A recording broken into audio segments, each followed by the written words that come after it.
So hi everybody. So it's the review session.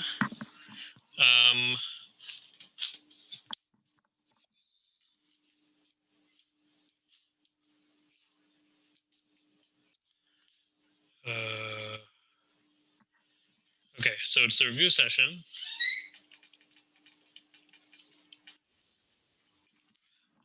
And the plan for the review session is first to review the stuff we did, just the key points of the things we did after the second midterm. So SVD, differential equations, and Fourier series. And then make some sort of general comments about the course, and maybe some study tips. And then I'm going to do maybe 2 to 3 of the timed problems from last year, which are problems of type give an example of something or show that it doesn't exist. And then finally, if we have time left, we'll just leave it for questions. And yeah, okay, you'll receive, so, the exam has a timed and untimed part. The timed part is 15%, around 15%. It's going to be at 11:30 a.m. or p.m. on Friday. And 45 minutes long. And the untimed part is the usual 36 hours starting Wednesday at 8 p.m. The same as midterm 1 and 2. So, okay, so let's briefly review these 3 things. Oh, somebody asked, is it cumulative? Yes, the final is covering everything. Final is cumulative. It's 85% untimed and 15% timed. Okay, so let's now talk about SVD. Okay, so what is SVD?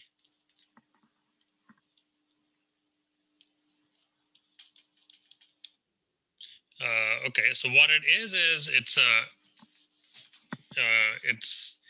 a way to write any matrix in a special form as a product of matrices that we understand better, namely some matrices with orthonormal columns and a diagonal matrix.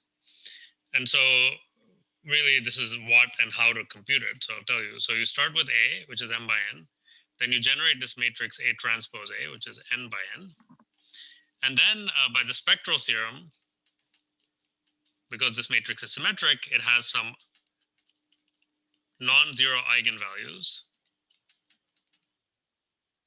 And then it has some remaining eigenvalues that are 0. And these have some corresponding eigenvectors, v1 through vr. These are orthogonal, in fact, orthonormal, and there are also these eigenvectors that can be chosen for the 0 eigenspace. So this whole thing form an orthonormal basis of Rn. So once you do that, computing the SVD is kind of straightforward. You just the singular values are just the square roots of these eigenvalues, the non-zero singular values.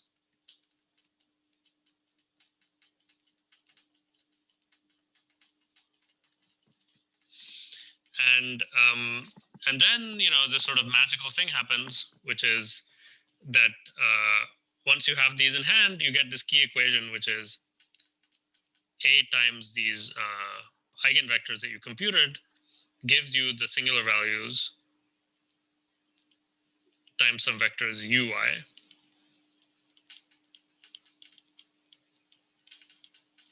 Where these ui they're actually just a vi normalized.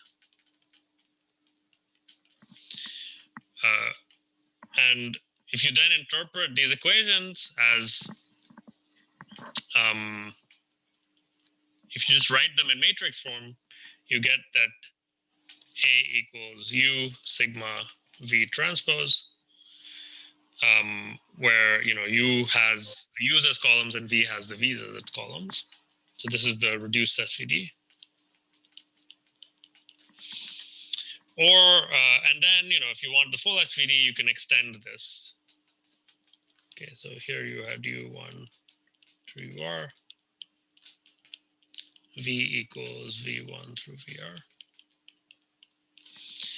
And then if, this had some benefits. So here, sigma was K by K, containing just the singular values as the non-zero singular values as diagonal entries.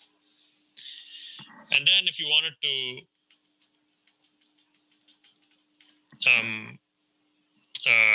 there's something called the full SVD, where you extend these to U and V to be square matrices. So I wrote it as hat.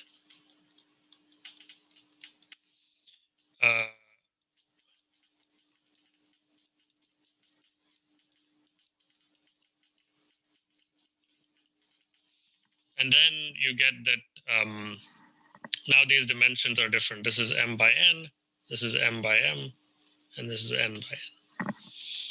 So, I mean, this was what? This is basically an algorithm. If you follow these arrows, you'll compute the SVD. But, I mean, okay, what is the meaning of this? Well, the meaning is really captured in this picture that I've shown many times of these fundamental subspaces. That if you have an M by N matrix, and you look at multiplication by A as a linear transformation from the row space of A to the column space of A, then that's an isomorphism. So here you have row of A, and here you have column of A, and here you have null of A, and here I guess you have null of A transpose. And what the SVD is telling you is that there are these nice orthonormal bases in the row space and column space. So in the row space, there's an orthonormal basis consisting of the VIs. So those are the right singular vectors. And the whole point is that this multiplication by A, dA is multiplication by A, maps, the special thing that it does is it maps this orthonormal basis to an orthogonal basis.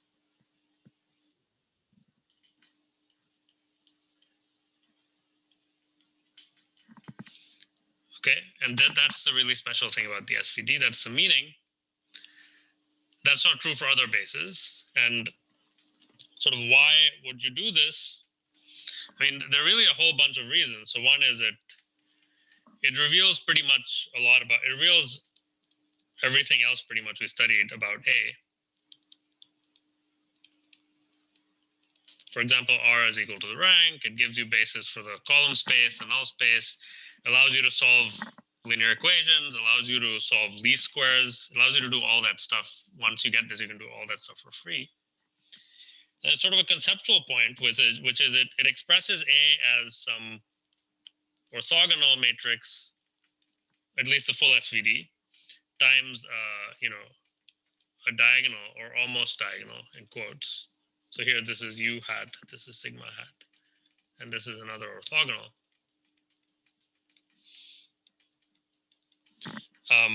And this is just true for any matrix. So it expresses arbitrary matrices, which is some, seems like a wild class of objects. Like they could be doing anything.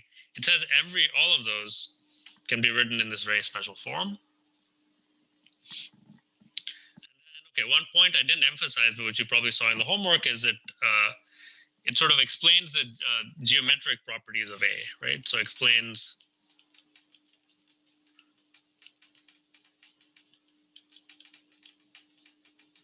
okay, by geometric property, I mean how much it changes norm and dot product. So for example, if you have a vector X, right?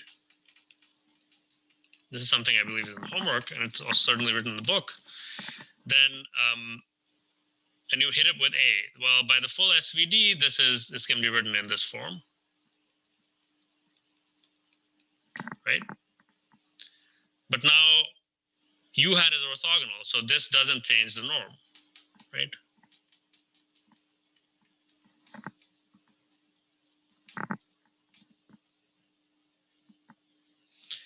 And now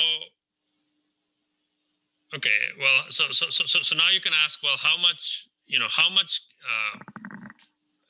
how does the norm of this vector compare to the norm of x? Well, this sigma hat is a matrix that's basically diagonal, and it has the sigma 1 through sigma r on the diagonal and a bunch of zeros. So the worst thing it's going to do is blow up the norm by a factor of sigma 1.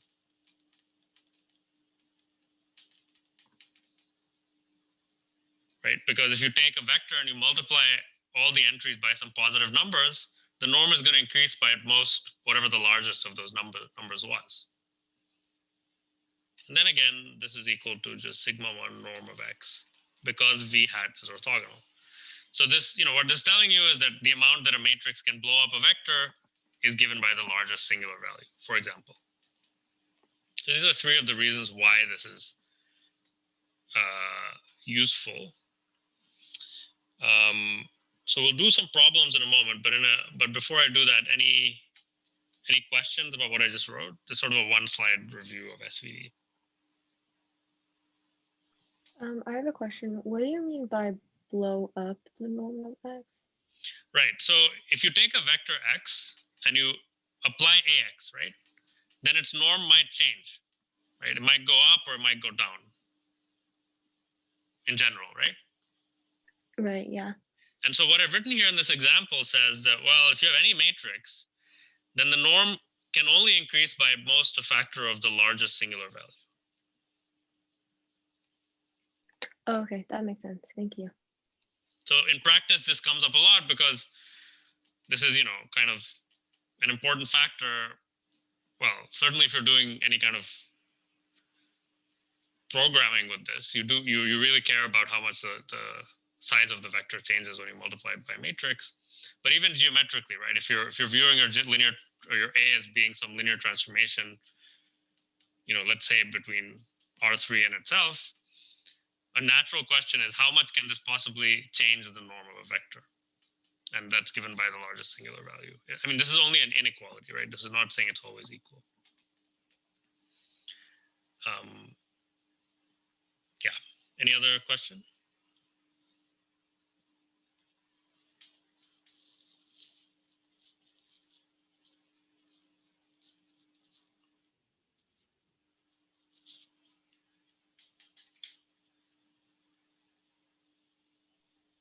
Professor, could you explain why only sigma 1 remains? What about all the other singular values? That's a great question. So let me do that on the next slide.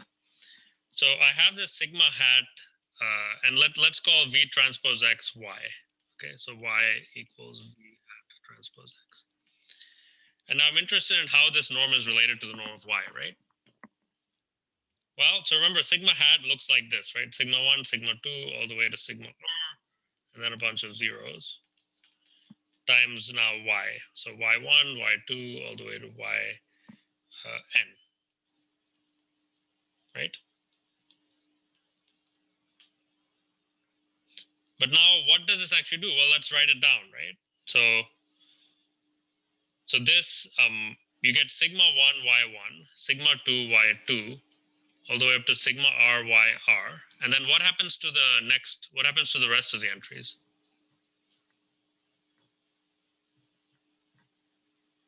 They're all zero. They're all zero. Right, so I'm using that this matrix is diagonal. But now what is the norm of this? So it's square root of sigma 1 squared, y1 squared, plus sigma 2 squared, y2 squared, all the way up to sigma r squared, yr squared, right? So now you're right, the other singular values come into play. But suppose I just want to, I want an upper bound on this, right? I want to just say it can't be more than something. Then remember, the singular values are arranged in decreasing order, right?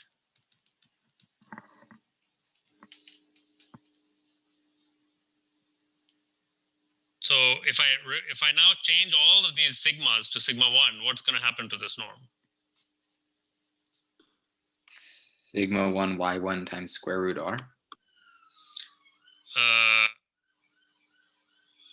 Well, I'm actually asking for something a little simpler. I'm just saying because sigma 1 is bigger than everything, if I replace all of these by sigma 1,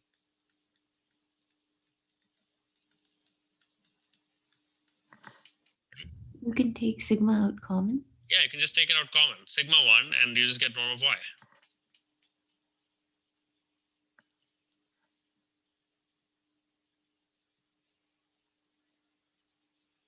Does that make sense? Yeah. Yes, So now, thank you. so it's a great question. I think it's explained in detail in the book, but this is essentially the reasoning. And then when you plug that in here, that's where you get this inequality. So let's put this as a star.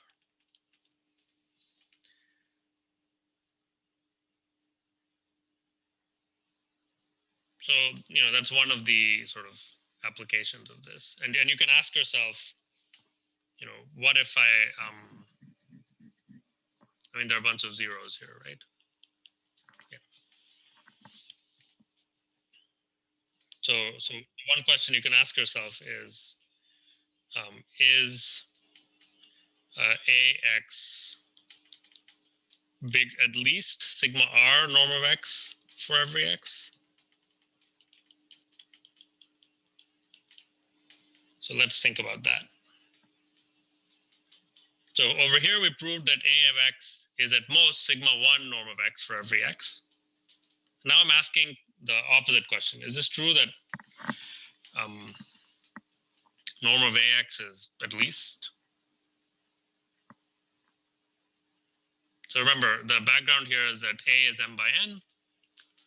Sigma 1 through sigma r are the non-zero singular values, where r is the rank, right? So anybody have any thoughts? If A has rank 0, then there's no, like, there would be no non-zero singular values, right? That's true. That's true. Yeah. If there are no non-zero singular values. So if A is the zero matrix, there are no non-zero singular values, and this is clearly false. So that's a good point. But let's suppose A is not the zero matrix. Okay. Then it is true, right? Well, why is it true?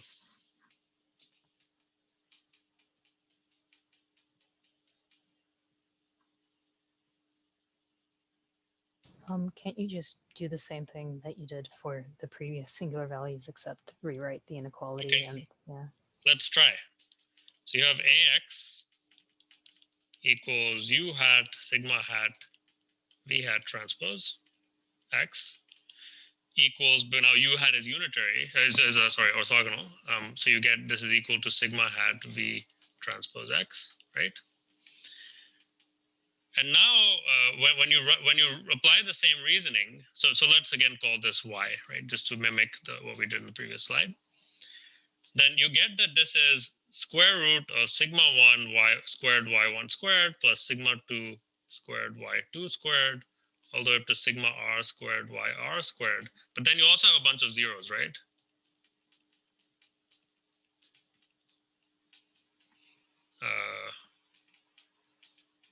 Right? Because remember, there are these zeros. So are you proposing that this is at least sigma r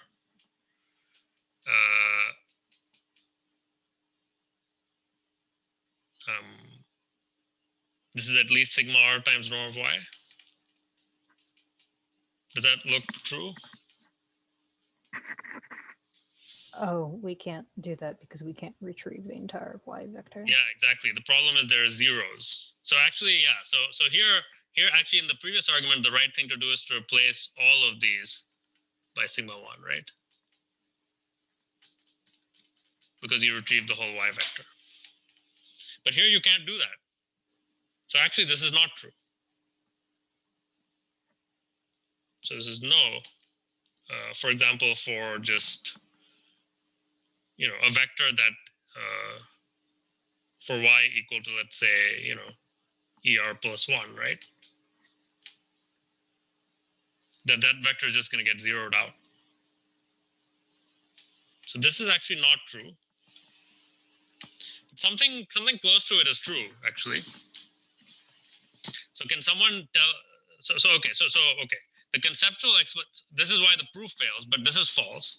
The conceptual explanation comes from this picture here of the row space and null space, right? So if the matrix has a null space, this can't be true, right? If the matrix has a null space, then there's some x so that x has norm 1 and norm ax is 0. So the answer is false when the null space of A is not empty. So this is a subtle point, but any questions about this?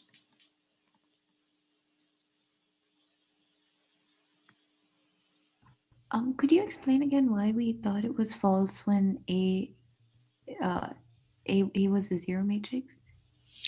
Oh, well, so when A is a zero matrix, this question doesn't make sense because sigma r is not even defined, right? There are no non-zero singular values.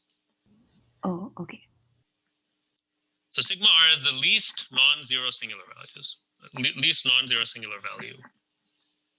I mean, in the background, there are always these zero singular values as well. But you can think of these extra zeros as just being additional zero singular values. Okay, so can anybody tell me how to, can anybody think of a version of this statement that is true? Is there a subspace so that norm of AX is at least sigma r times norm of X?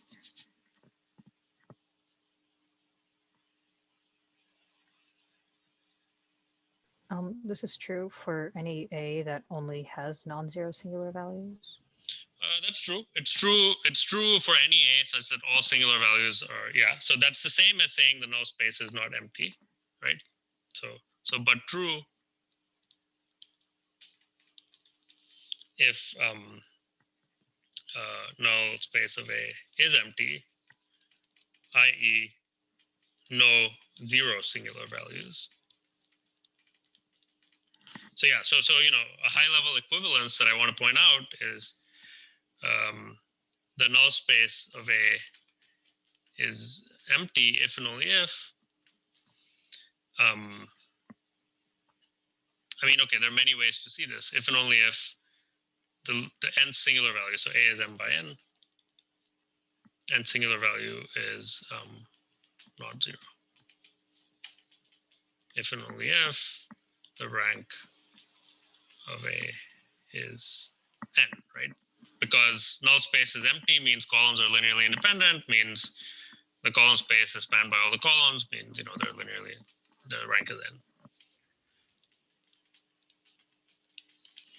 So okay, so going back to this, okay, can anybody think of another way to fix this? Is it every x in the row space of A? Yeah, exactly. Every x in the row space of A, right? Because, yeah, so I mean, basically, yeah, so let's do this argument for x in the row space of A. So however, norm of AX is at least sigma r norm of X for every x in the row space of A.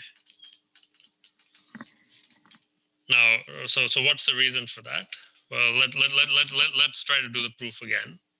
Okay, U hat sigma hat V hat transpose X equals sigma hat. So let's write sigma hat. So it's sigma 1 up to sigma r times this. Okay, let's call this thing y. But now this is the important point, right? What does this y look like? So remember, the row space has an orthonormal basis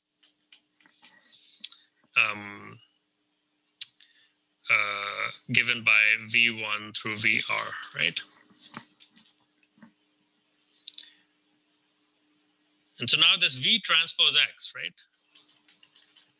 This is just a vector that has V1 dot X, V2 dot X, all the way up to VR dot X. And then there are these other VR plus 1 dot X, all the way up to V, I guess, N dot X.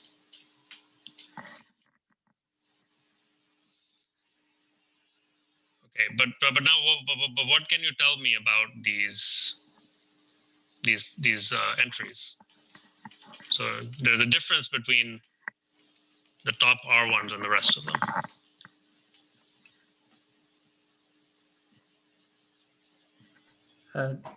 Because wouldn't the bottom ones, because they're like a basis for the null space, and the null space is orthogonal to the row space, they would all basically become 0? Yeah, they would all be 0. So this vector is now special, right? You know because of this fact that the entries of V transpose X are non-zero. So Y1 through YR are non-zero, but then these are all zeros. Right? So you know something special about this Y. There are no zeros anymore. And now the proof works, right? So now this is square root of sigma 1 squared, Y1 squared, all the way up to sigma R squared, YR squared, plus a bunch of zeros. And this is indeed greater than or equal to sigma R times square root of Y1 squared, all the way up to YR squared. But now the point is this is actually equal to the norm of Y, because you knew all the other entries are 0. So this is actually true for every Yx in the row space. So okay, I mean, there's a bit of a tangent, but this was, I didn't plan to do this, but I hope this deepens your understanding of SVD. So we didn't cover everything about SVD. You can spend you can spend weeks talking about SVD, but it has a lot of these sort of nice hidden properties that really explain what the matrix does on the row space, column space, etc. Any questions about this, what I just did?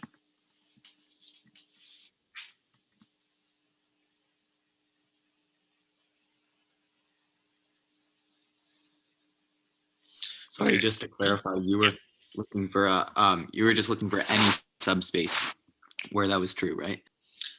I mean, the question wasn't well formed. Really, the row space that's the only subspace on which this is true. So, I mean, yeah, if you have any subspace that, contains the row space, but is bigger than the row space, this is not going to work. Essentially, that subspace is going to contain some vector in the null space. So, yeah. Okay, so let me now, well, I don't know. Okay, I can do a couple of things. I could either review differential equations in Fourier first and then do problems, or I could do a problem related to SVD. Anybody have a preference?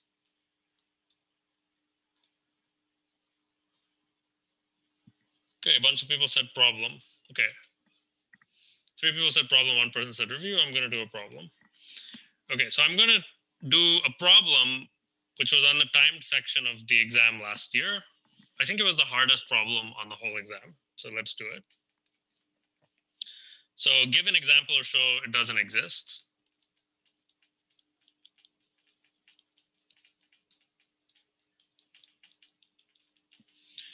So the example is a 3x3 matrix A with characteristic polynomial equal to minus t squared t minus 1 and some singular value equal to 2. So let's work through this together. Everybody feel free to unmute and suggest. Let's just expose our thoughts on this. I mean, if you've seen the solution, then don't just repeat the solution. But yeah. Or just tell me your gut feeling. You think this is true? You think this is false? Can we Awesome. somehow, oh, sorry, go ahead. You go ahead. Can we somehow relate the characteristic polynomial to the characteristic polynomial of ATA? Okay, it's a good thought. So relate.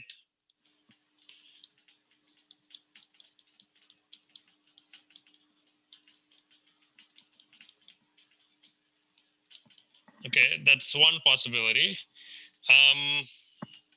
One thought that I had was maybe since we could think about using diagonalization and the characteristic polynomial will give us the eigenvalues, and then the singular value matrix could be like the diagonal matrix, but if 2 can't be in that because of the characteristic polynomial, then it might be false. Those are Okay. just rough. It's a good thought. So one thought is, so, okay, what information is given to us? It's 3 by 3. It didn't say it's symmetric or anything. The characteristic polynomial is given, and from that you can read off the eigenvalues. So what are the eigenvalues of the matrix? 0. 0 and 1. Yeah, 0 and 1. The algebraic multiplicity are 2 and 1, but we don't know if the matrix is diagonalizable yet, right? So we don't know the dimensions of the null space. Okay, and so now I guess your thought was, okay, we know the eigenvalues, so we can come up with some matrices with these as eigenvalues, and then maybe we can see that there's no way 2 could be a singular value, right? So what are some matrices having these eigenvalues? 0, 0, 1. Diagonals.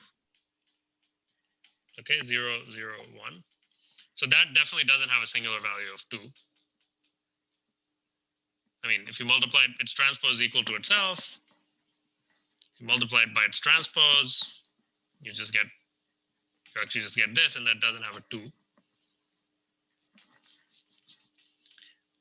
It's already diagonal. So by the way, if you're going to look for counterexamples to this, right, so okay, right now we don't know whether this is true or false, but do you think there could be a symmetric matrix with this property?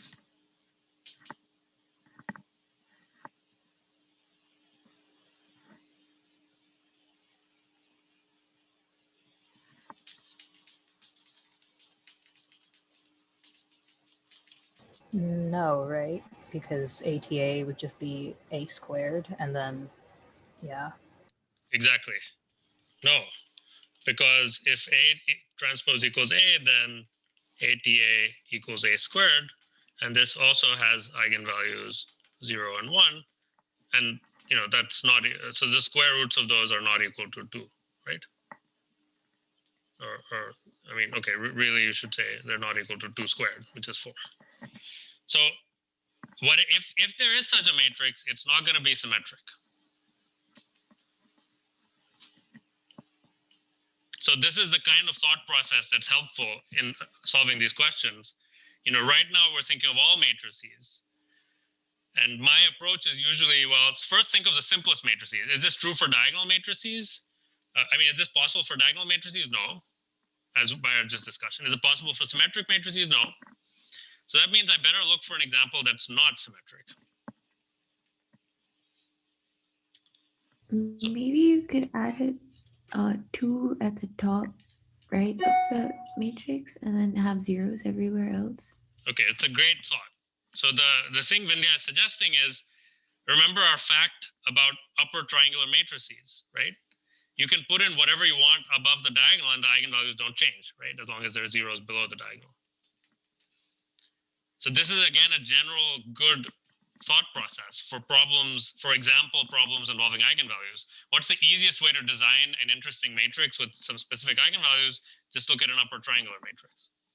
So this is an interesting thought. Now, this is interesting because the eigenvalues are correct.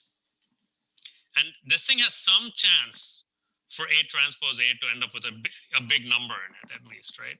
Which it seems like you need if you want a large singular value. So let's calculate A transpose A for this matrix. Okay, so you have to, I guess, calculate it. Okay, it's a 3 by 3 matrix, but conceptually, the entries of A transpose A are just the dot products between pairs of columns of A, right?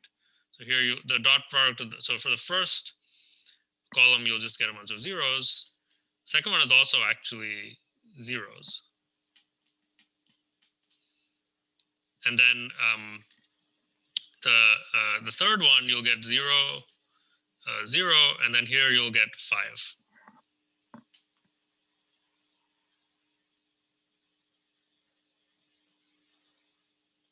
5. Sorry, I don't think I got a column of all zeros for the first. Oh, did I just do the arithmetic wrong? Okay, fine. Let's just work it out. So, okay, so A transpose A is, okay, so let's take the transpose. So you get 0, 0, 0, 0, 0, 0. And then we get 2, 0, 1. And now you get 0, 0, 0, 0, 0, 0, 2, 0, 1. Right? So now I'm going to do the high school matrix multiplication, right? So I get, okay, so the first row is just going to be all zeros because the first row of A transpose is 0, so that's zeros. The second row is also going to be zeros. The third row, I'm going to get a 5. Sorry, yeah, I did it backwards. So I get 5, 0. Oh, no, sorry. I guess I've forgotten how to do matrix multiplication. I get 0. No, I guess I was right. I get 0, 0, 5. Okay, so now we're on to something, right? So what are the eigenvalues of this matrix? 5. So I think 0, 0, 5. so instead of 2, if we had 1 there, maybe it would work. Or root 3. Yeah, maybe root 3, right? Because now if you take the square root, you get the singular values, you get 0, 0, root 5. That's not so great. It would be nicer that 5 was a 4. And yeah, the fix is to make this a root 3. So if you make this a root 3, then now you get a 4 here. You take the square root, you get 2. So yeah, there is such a matrix for this matrix. There are many such matrices. But what did we learn? So we learned a lot in this question, right? We learned, what did we have to use? We had to use that the characteristic polynomial tells you the eigenvalues. We had to use that the eigenvalues of upper triangular are the diagonal.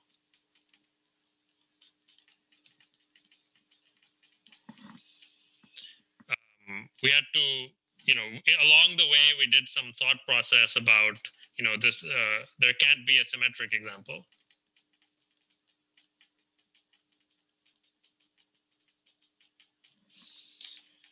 And, it was kind of a back and forth. We weren't sure whether it was true. We tried something. Okay, in this case, it worked. But, this is kind of the, okay, what did we learn? Well, we had to use that the relation between SVD and eigenvalues is only nice for symmetric matrices. And this question is asking for a case where somehow the singular values are much bigger than the eigenvalues. So that should tell us that the matrix cannot be symmetric. And then again, it's a question of finding the simplest matrix that might still be an example, which, this is an example of such a matrix. So any questions about this problem? And I'm a little bit ashamed that I assigned this. I think this is the hardest question I've ever assigned on any exam. But, well, okay, still many people got it, but yeah, I hope it's useful for learning, at least in the review session.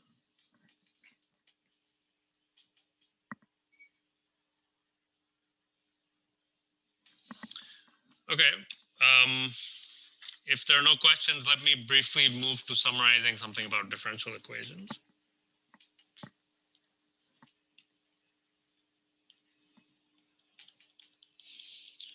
Okay, so what I'm going to do here is I just want to highlight the parallels between the two types of systems of differential equations we studied, namely second order and system of first order. So I'm going to make one of these slides where I have like a, so here you have second order. Or maybe I don't want this going all the way down. I'll figure that out in a moment. So second order, there's an equation of this type, right?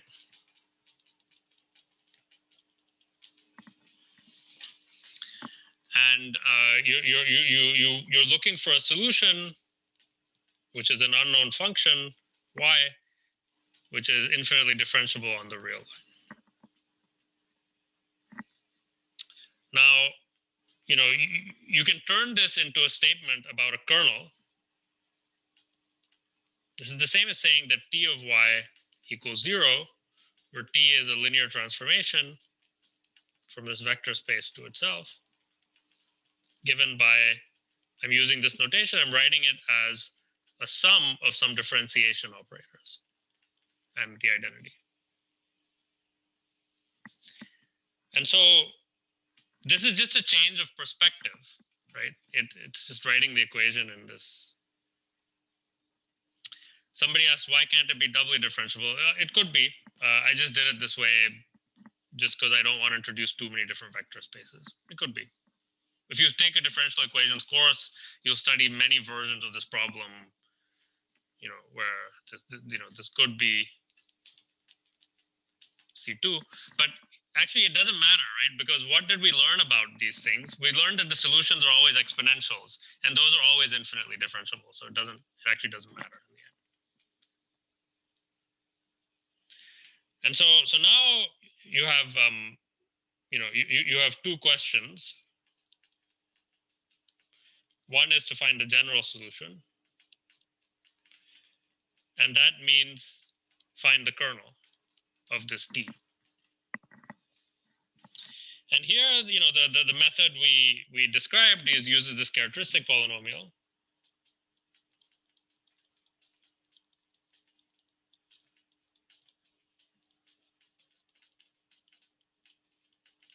And then you have three cases, right? Where b squared minus 4ac is positive, b squared minus 4ac is 0, and b squared minus 4ac is negative.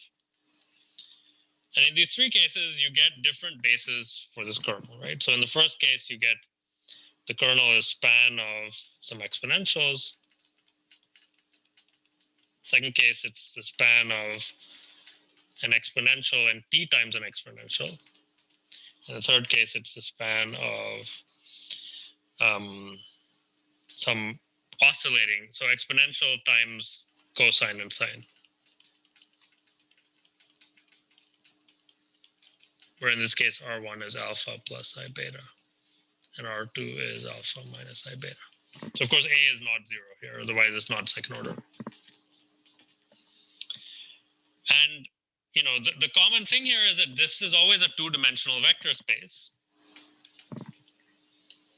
And that's not an accident. There's an abstract theorem, which is the existence plus uniqueness theorem, which says that the map S from the kernel of such a T to R2 by S of y is equal to y at 0, y prime at 0, or really it could be at any point T naught. I believe that's how it's stated in the book, is an isomorphism.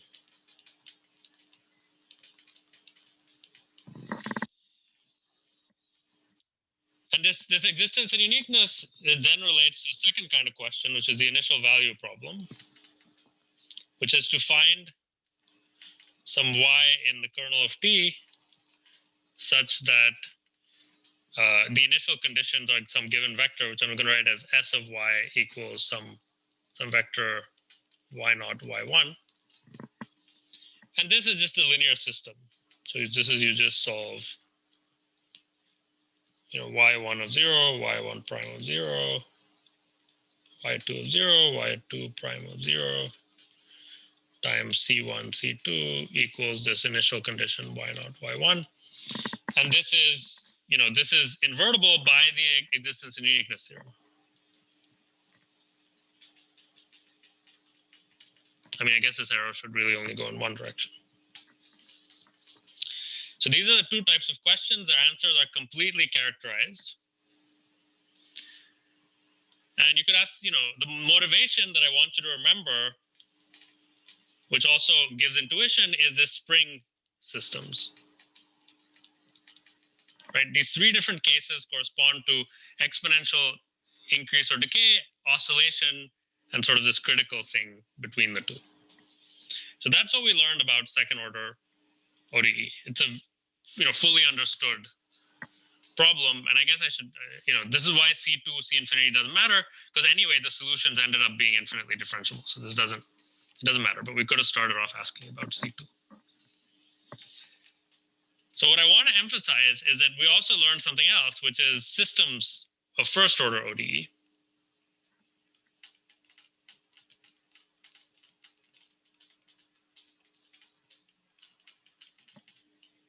This is also ODE.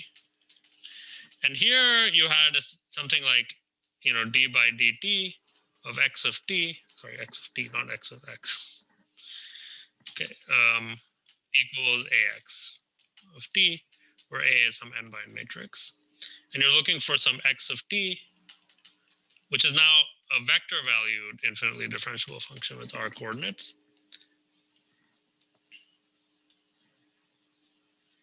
So I guess A is an n-bind matrix. This is the unknown. X is the unknown. A is known. And now again, you turn this into a problem about a kernel of a linear transformation.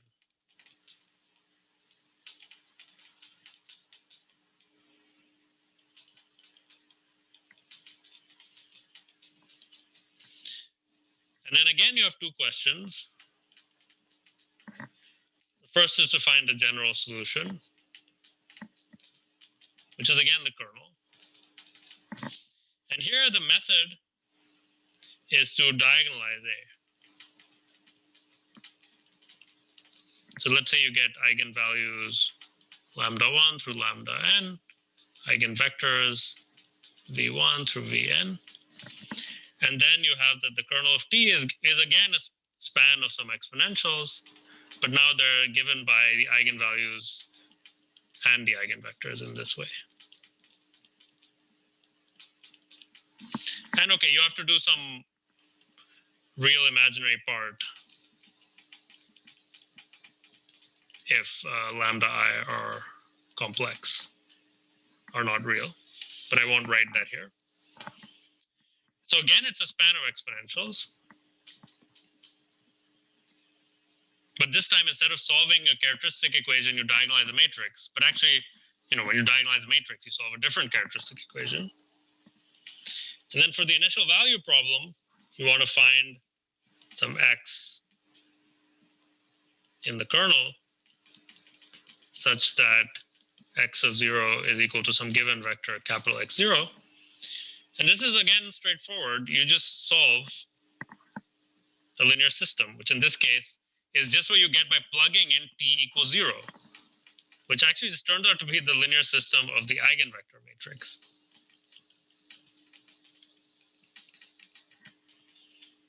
And this is invertible just because the eigenvectors are linearly independent.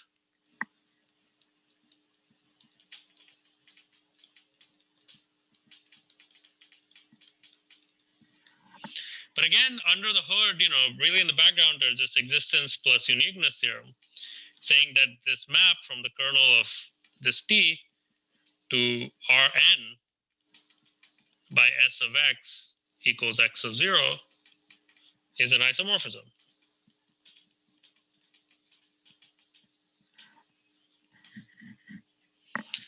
And so, that gives a different sort of proof of this invertibility, but it's very parallel, right? And again, in this case, the dimension is 2. In this case, the dimension is n.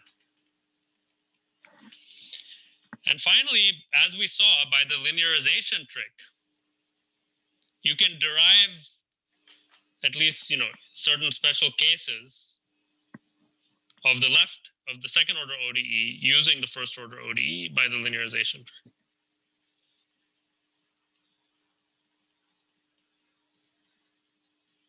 So that just means you can write the second order ODE as an equation that looks like this.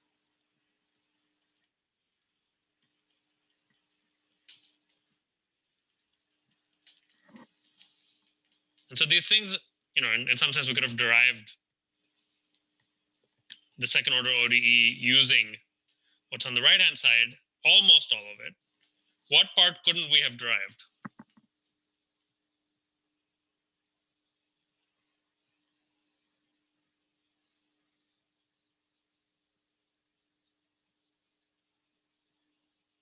The second one? Yeah, we couldn't have derived this. Now, the reason is, if you do this reduction in that case, you get a matrix that's not diagonalizable. And there's a way to do it, but we didn't discuss it in this class. So, because you get a non-diagonalizable matrix. if you do this reduction on the second case, but everything else follows. So that's a one-slide summary of differential equations. So any questions about that?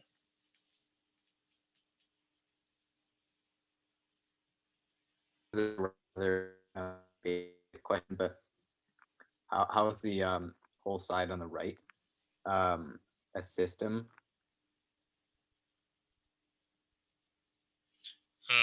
You mean why is the equation on the right a system? How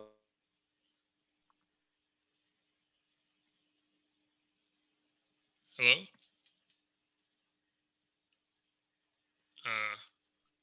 Is it my connection or are you cutting out maybe? I think he's cutting out. Okay.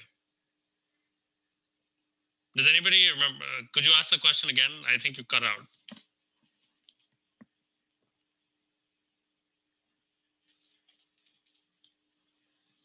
Is A a system? Yeah, so it's a system because, this is just matrix notation for a bunch of equations, right? For n equations. That's why it's called a system, right? So this is a system of n equations.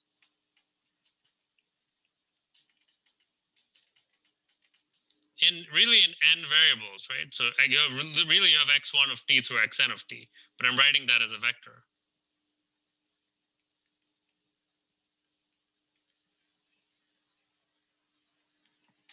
Okay, that didn't come out very nice, but you have n equations in these variables. Does that answer the question? That's why I'm writing it in this matrix notation. So it looks like just one equation, but really it's a system of equations because the matrix notation is actually being applied to a vector.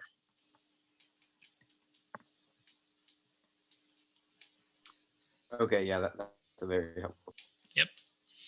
Okay, so now there's really almost nothing tricky I can ask you about this in terms of just solving these problems because you just execute the algorithm. The tricky aspect of this part of the course is that there are many different vector spaces involved and many different notions of linear independence, right? There are these vector spaces of functions. Then there's this kernel, which is another vector space of functions that's finite dimensional. Then there's R2. And inside each of these vector spaces, there's a different notion of linear independence. So tricky part is whenever you write, so the tricky part in this part of the course is keep track of vector spaces and the corresponding notion of linear independence. Okay, so that's really that's my advice to you. If you look at the practice exams, you'll see that some of the trickier problems, and that's the only tricky thing to understand here, as far as I can tell. In some ways, it's a lot, at least to the extent that we covered it. It's not as deep as the stuff about SVD and so on. Of course, I mean, if you study this in another course, it's a deep subject. But yeah. So anyway, I mean, the reason this is included in this course, by the way, is just it's a really good way to practice what we learned in chapter 4, right? You're forced to deal with vector spaces that are not Rn. They're really not Rn in this case. So if you want to practice chapter 4, I actually encourage you to, for example, go through the slide and identify all the concepts from chapter 4 that were used. Right? Like, I mean, for example, I mean, like how did we even get to the fact that that the solution space is the kernel of T? Well, it's it's because this is linear. This is a subspace. Sorry, I mean, how did we get to the how did we decide to write this as a span of vectors, right? Span of two vectors. We noticed the equation was linear, so its solutions have to be a linear subspace. Then this isomorphism tells you the dimension is 2. So it's good to just connect this to all the definitions you learned in chapter 4.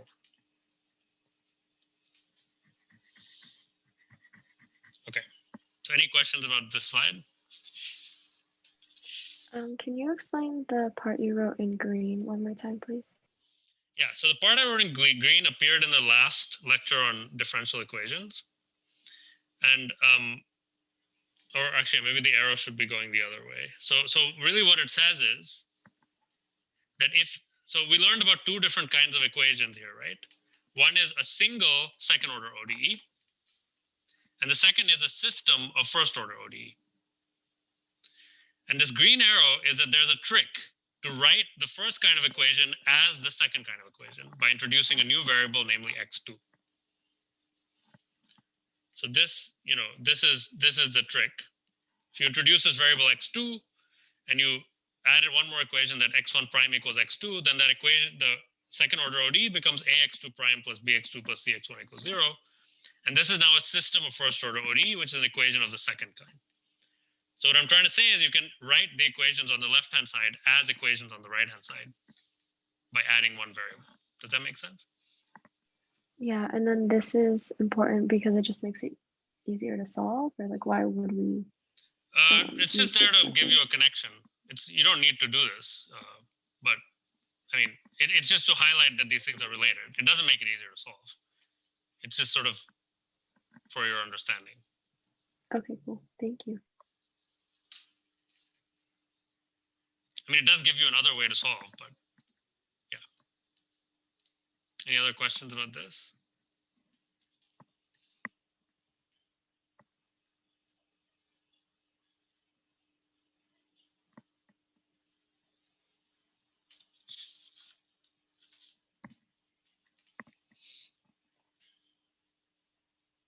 Okay. Let me say a little bit about Fourier series.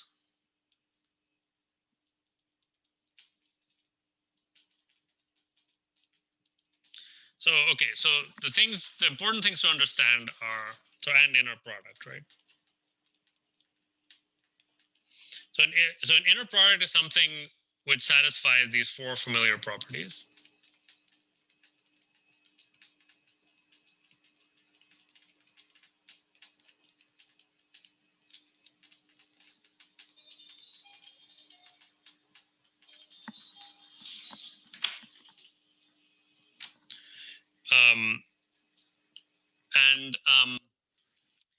Fourier series, the important vector space is this space V pi that we defined. It's a space of functions on this interval, real functions, such that f prime are piecewise continuous and bounded. Bounded means they don't go to infinity anywhere. So it's important to understand what this definition is. So often people are confused by this because it requires sort of reviewing calculus a little bit that maybe you haven't done in a while. But it is important to be comfortable with this. So are there any questions about this definition? Just, feel free to ask.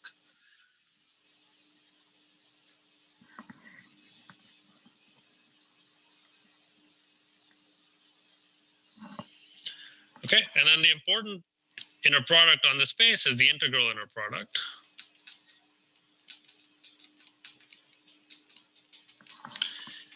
And the thing really the key fact is that there's trigonometric functions, so cosine nx, and goes from 0 to infinity, union sine nx, and goes from 1 to infinity, are orthogonal in this inner product space.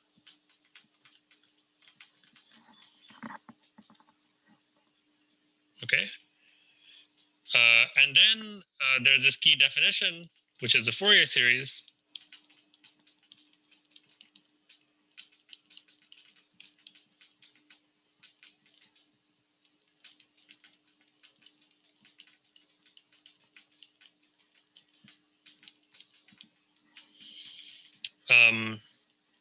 Where these an are given by the projection formula.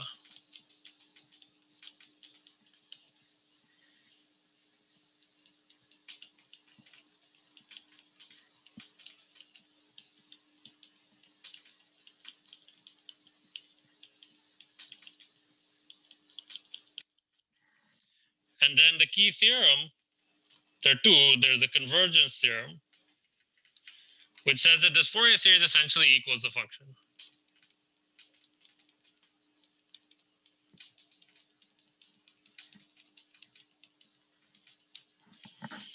I mean, okay. And then there's a special case for the endpoints. I won't write that.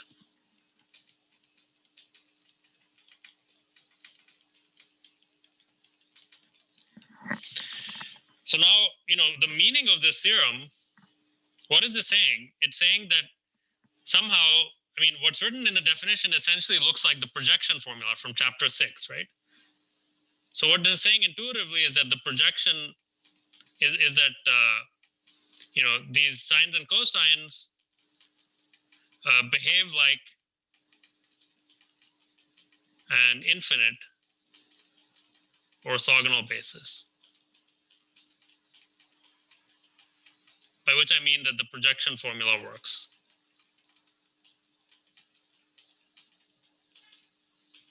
Or essentially works up to this left and right limit stuff. That's the meaning of this convergence theorem. And then there is a differentiation theorem.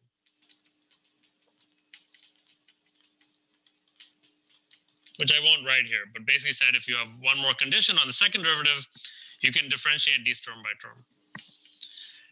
But why were we doing this?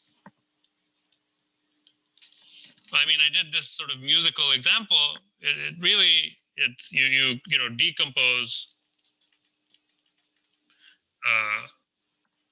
any function in this vector space into pure tones, sine and cosine.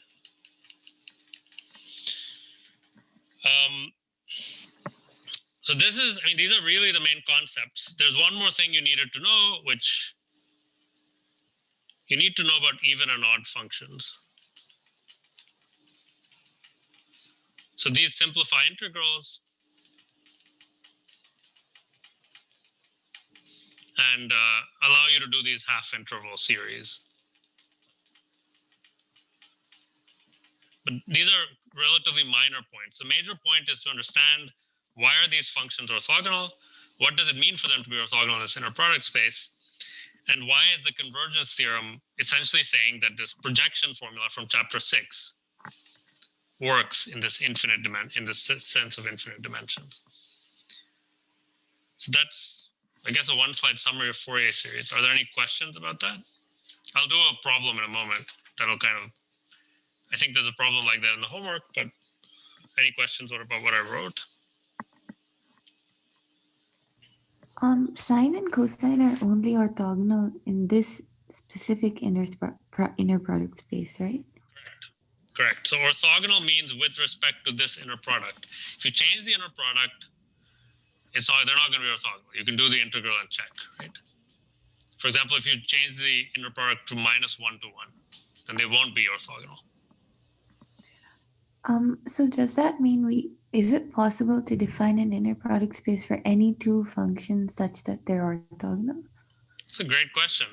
So let's answer it actually. So given, let's say, two functions in V pi, is there some inner product such that they are orthogonal?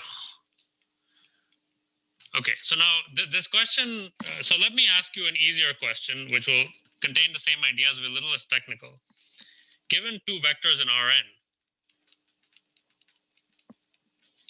is there some inner product such that they're orthogonal?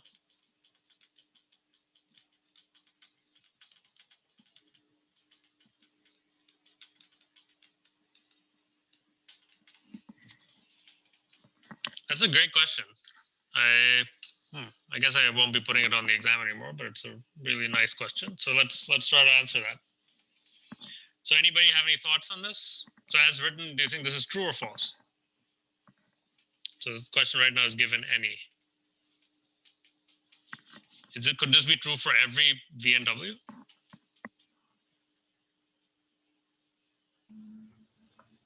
I would say yeah. You would say yeah. Okay. Anybody think no?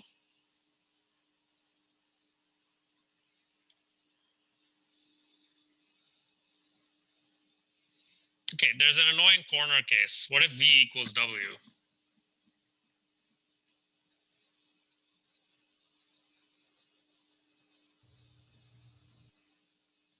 In that case, could you define an inner product space where you subtract one from each other? Well, let's think about it. So the case V equals W, right? Well, what's the inner product of V and W? Well, it's just the inner product of V and V, right? Can that be 0? No, because the definition of the inner product says that it has to be greater than 0. It says it has to be greater than or equal to 0, but it's equal to the norm squared. And this is not 0 if V is not 0. Although, okay, you know, you've actually caught a subtle point here, which is really the definition of inner product. In the fourth property, you're supposed to write it's not negative with equality if and only if V is 0. So you're not supposed, the only vector with a 0 norm is supposed to be the 0 vector. That's actually one of the properties of inner product. So if you add that in, then yeah, this doesn't work. So let's add that they're not equal. That's a more interesting question. So given two vectors that are not orthogonal in Rn, is there some inner product such that they're orthogonal?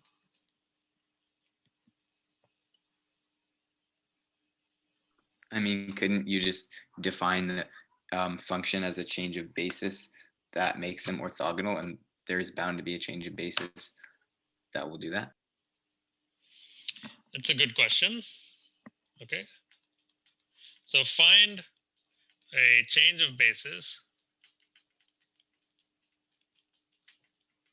Let's say P, such that P phi dot PW equals 0. So I believe this was a question on the last exam?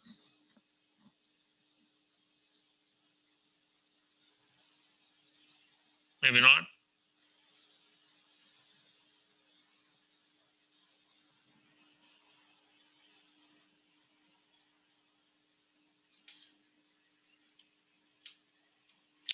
Okay, so there's actually one more problem which I didn't point out. What if V is a scalar multiple of W? Well, the same thing is going to happen, right? So actually you need V to not be a scalar. You need them to be linearly independent.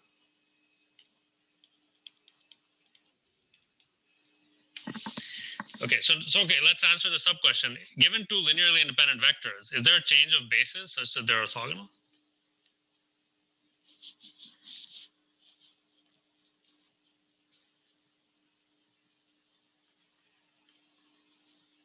Somebody said yes. Why?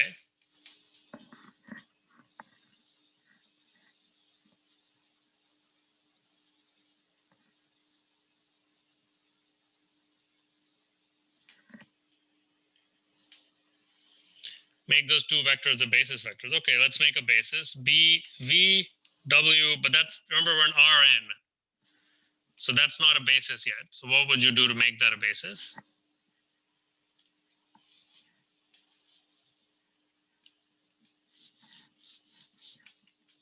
Gram-Schmidt. Okay, but to do Gram-Schmidt, you need a basis.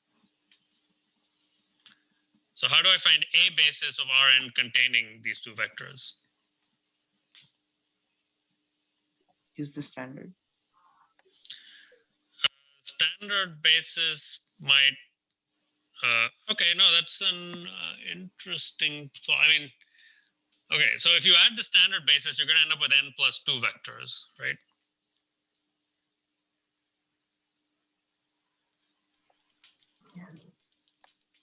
So that's not going to be a basis. Mhm. It is going to be a spanning set. I mean, okay, the easiest way to do this is to just use this abstract property that any linearly independent set can be extended to a basis. Remember in chapter 4, we learned this, right? If you have a linearly independent set, if it doesn't span, you can find a vector outside it, add it to the set. It's still linearly independent, and you just keep going until you're done. So you just find some other vectors. Let's call them B3 through Bn. Basis of Rn. So find a basis that looks like this.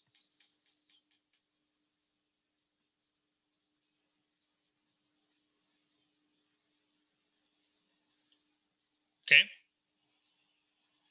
And we could do this because these are linearly independent, right? That's why I threw that condition in there. Otherwise, we wouldn't be able to do this. Any questions about this step? What was the reasoning again behind wanting to find a change of basis? Well, yeah. So it was kind of a leap of faith. It was a great idea. The reasoning is if we can do this, then maybe. So there's step one. So there's step one, and then step two is going to be check that this new inner product. Check that this is an inner product.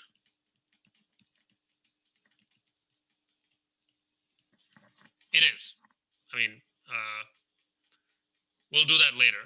But yeah, the reasoning is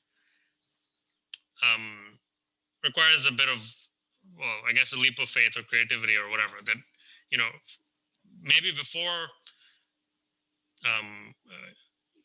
I mean, you can think about how would you define an inner product? Well, one way is to multiply both vectors by some change of basis. Or maybe if you want, we can check this now, right? So this is clearly symmetric. That's easy. It clearly has this, Cx inner product y equals Cxy. It's clearly linear.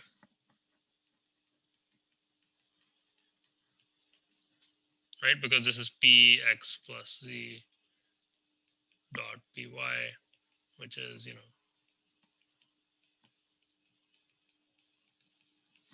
the most interesting one is why does it have the positivity property?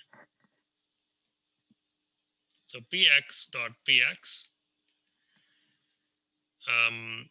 Why is that non-negative?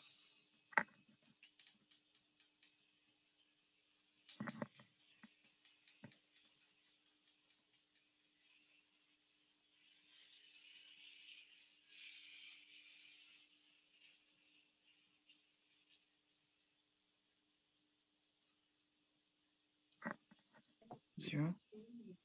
What? Zero. No, I was saying why is it non-negative? Right? You have to check four properties to. So yeah, I shouldn't. So the question is why is this greater than or equal to 0?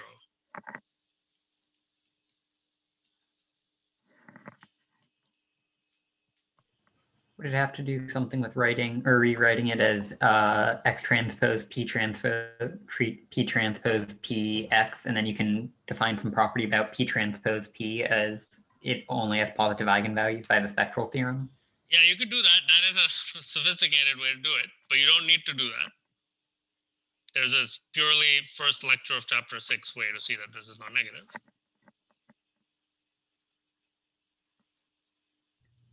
Isn't this just the norm? Yeah, this is just the norm of px, which is all automatically non-negative. So this is a general and useful fact that change of base, if you throw in a change of basis, you can just get a different inner product. So because of that, if we find a change of basis such that they're orthogonal, then we've answered Vindhya's question, right? So now let's think about chapter 4 methods. Anybody know how to find what is the change of basis? So we found this basis. What should I change this to in order for PV dot PW to be 0? What should P be? So maybe I should write change of coordinates, right? The matrix is called change of coordinates. Do we actually need to find the basis? Can't we conceptualize the fact that if they're not the same vector, then there will be some change of basis that makes them orthogonal? Or is that not valid? You need to explain why that exists, right? You don't have to write down the entries, but it's not obvious to me right now why this is true, right? Okay. So anybody think, so change of coordinates changes from one basis to another basis. I've written one basis here. Can somebody think of another basis so that changing to that basis would give me orthogonal vectors?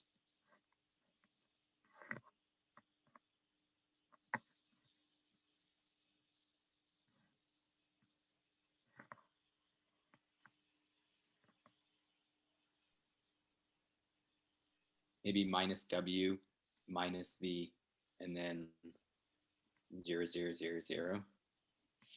Well, that's not a basis, right? The basis of Rn. You can't have zeros in a basis. Or then like minus B3, minus B4, minus all the way to minus Bn. Okay, Oh, wait, no. interesting choice. No, that wouldn't. I don't think that would work. That would actually just give you the same inner product. I'm thinking px You're thinking what? projection of a subspace and another. We can make px like into the projection of a subspace and the py as the orthogonal complement. Is it doable? Well, so remember, P is a change of coordinates matrix, so it's invertible. So it's not going to be a projection, right? Oh, okay, fine. Good thought, though.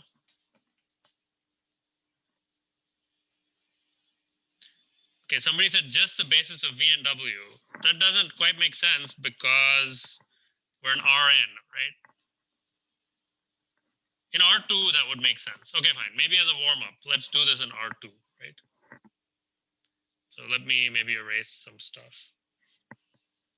Or let me just add some space here. Let's do this in R2.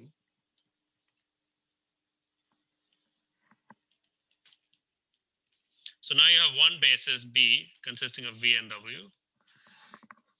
And you want some basis C so that P, I mean, yeah, so, okay, I guess you want some way to interpret this, but really you just want an invertible matrix P so that PV dot PW is equal to 0.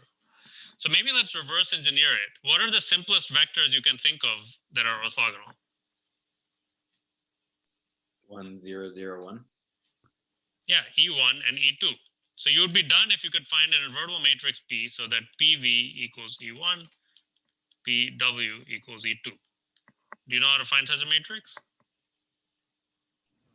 It's just the change of basis matrix from, or it's just the inverse of the matrix from E1 to V, or Exactly. It's just a matrix P E to B.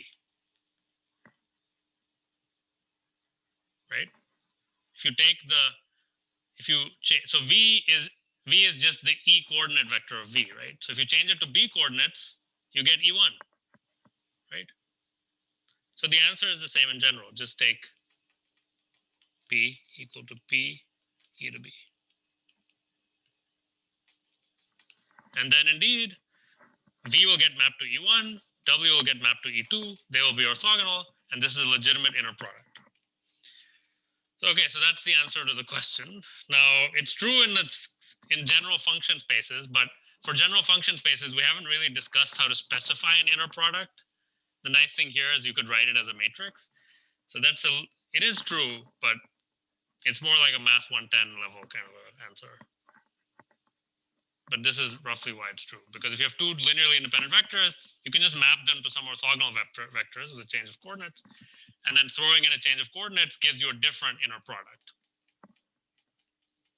Does that answer the question? Oh, Yeah. just an idea. What if Excuse me? we did, sorry. Go ahead. Oh, what if we did it with the projection where we projected them onto orthogonal vectors like V onto some A1 or V1 and then W1 to V2 where V1 and V2 were orthogonal. Right. So if you did that, you would have trouble getting an inner product out of that. Oh, because it's a different projection. Okay. Yeah.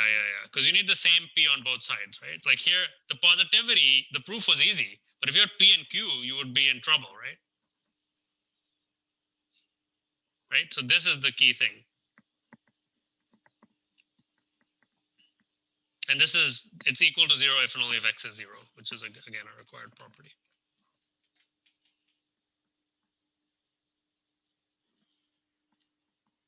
This is not unique. There are many inner products that do this, but this is one very principled way to come up with such an inner product.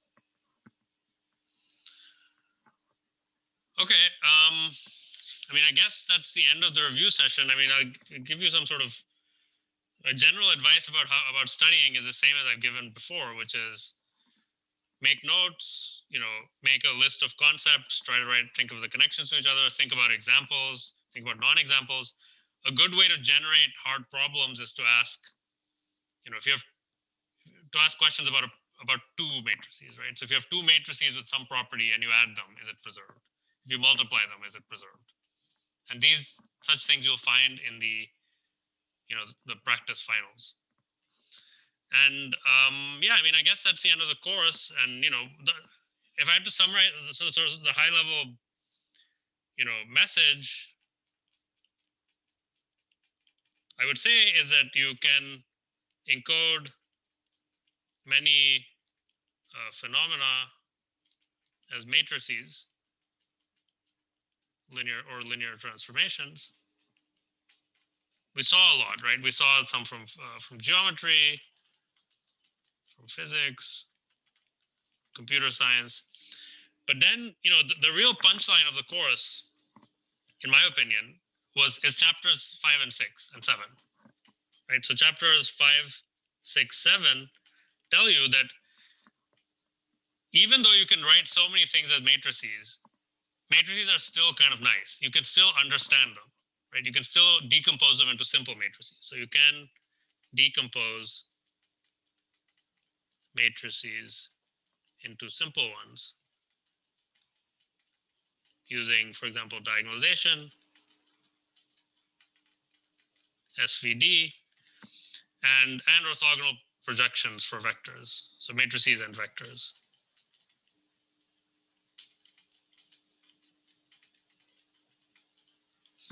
And really that's, I mean, okay, so chapters 1 through 4 are just sort of the basic language plus tools for linear equations, namely ax equals b, and in the setting of linear transformations, t of x equals b. But really the punchline is this chapters 5, 6, 7 saying you can write all these things as linear equations, but then you can really understand what these linear transformations and matrices do using diagonalization or orthogonal projection. So I'd say the real high level thing that linear algebra gives you is it allows you to decompose complicated things into simple things, like Fourier series also, right? So decompose complicated phenomena into simple ones. And that's kind of why it's so useful. And that's why eigenvalues and singular values are so important, because the essential features of these simple phenomena that you get are captured by the eigenvalues.